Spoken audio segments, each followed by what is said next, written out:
I'm Grant Allard, and you are watching the Furman Soccer Update. Furman Soccer's latest YouTube show to take you inside with highlights, match analysis, fan reactions, and alumni updates into our Furman Soccer program. On this episode, we'll take you on the Furman Paladins 5-day road trip to James Madison University and Appalachian State. We'll also show you why Tyler Peoples was named the NSCAA Player of the Week.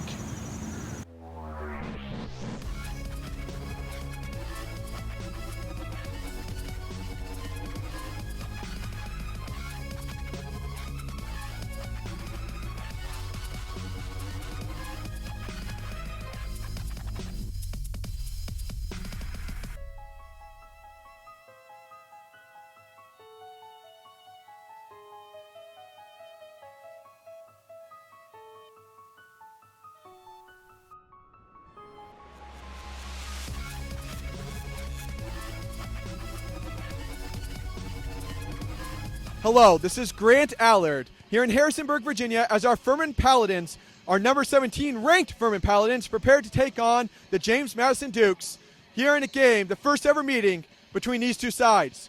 The story, of course, is whether the Paladins will be able to maintain their momentum of 5 consecutive winning streaks and shutouts against a very hard-nosed side that's been able to tally 3-2-1 on the season in James Madison. Our Furman Paladins have no problem scoring. They have scored over 20 goals in 6 matches, with Bobby Edith leading the team in 4 goals.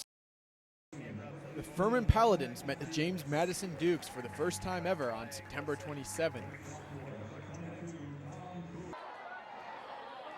This was a tough counter-attacking game, with the best chance of the first half coming when Bobby Edith and Tyler Peoples broke free.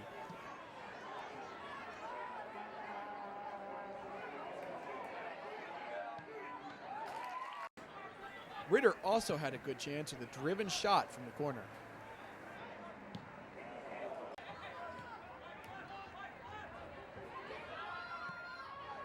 The physical first half would come to an end with the teams level at 0.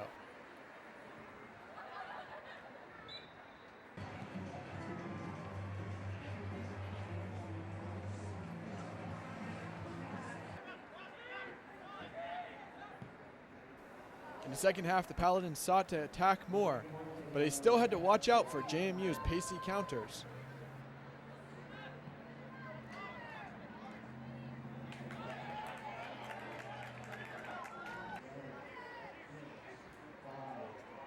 In the first overtime period, Sven Lisek came up with a big save to keep the Dins in the game.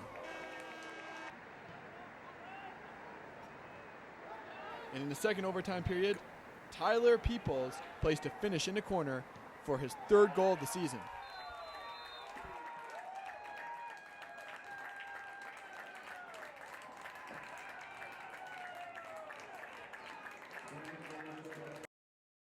Hello, this is Grant Allard here with Furman Soccer today at full time of our Furman Soccer Paladins beating the James Madison Dukes 1-0 in a nail-biting finish. Obviously, in the first overtime period, there was a point where we were not sure that we were going to be able to have a second overtime period, but one man, the man in yellow beside me, was able to come up with a big save to save the game, literally. Sven, when you make a save like that, what are the emotions that go into that? What's involved with that? You know, I think we did a good job as a defense in the whole. And this one time where we weren't there, I feel like it's my job to be there then for these guys who are doing a great job, keeping the shoutouts coming, and yeah, I just did my job. I'm here with goal scorer Tyler Peoples. This is your 3rd goal of the season, right? Yep. And what does it feel like to be able to score an overtime goal? Obviously, you've scored a few in your career, so just tell us a little bit about what it's like, that exhilaration. Yeah, I mean, obviously it's 10 more times greater than scoring in regular time, especially a golden goal as it is in college. So feels great, but you know, the goal was really nothing compared to the effort that we put out on the field the whole game, just staying in it. We had a lot of chances that we weren't able to make, and we finally were able to put one in the back of the net, even though it looked like we weren't going to be able to get one tonight.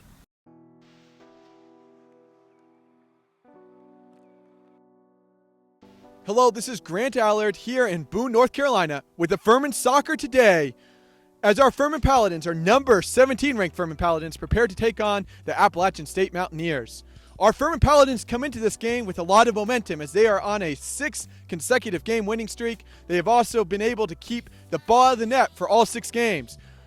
Our Furman Paladins have won 7 games on the season, having ranked number 17 as we already stated, and they are coming in with a lot of goals scored. They have scored over 21 goals this season. Our scoring leader obviously is Bobby Edit, but we have 3 players in 3 goals and 3 players also on 2 goals.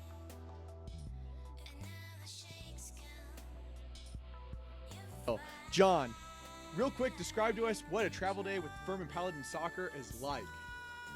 We just wake up, travel, like get on the bus, get on the road, and then we come to the hotel. We got to hang out a little bit, play a little FIFA, watch a little football, and then we had to go train for a bit.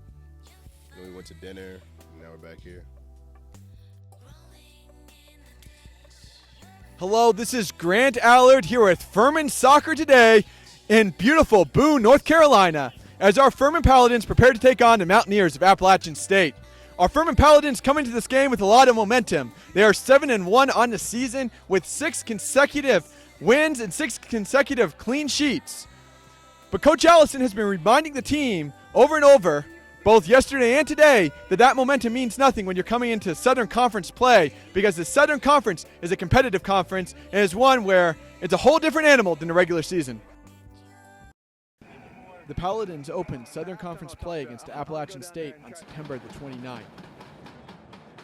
Goalkeeper Sven Lisick and defender Dylan Rowe had to come up with a pair of saves to keep the teams level with about 10 minutes played. The Appalachian State goal came in the 26th minute off a cross into the box. This was the first goal our side have given up in over 6 games, or about 550 minutes of soccer.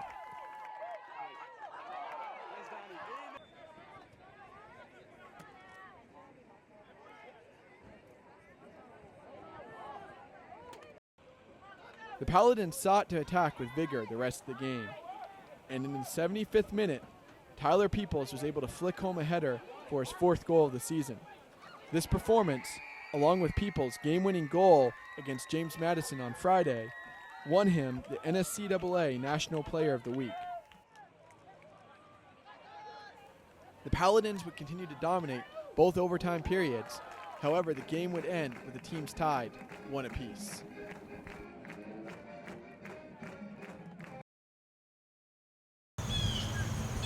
Thank you for watching the Furman Soccer Update. Our Furman Paladins will be back in action on October the 8th as they travel to North Carolina to play the University of North Carolina at Greensboro. We appreciate you, our viewers and fans, because we know that with you, we'll never walk alone.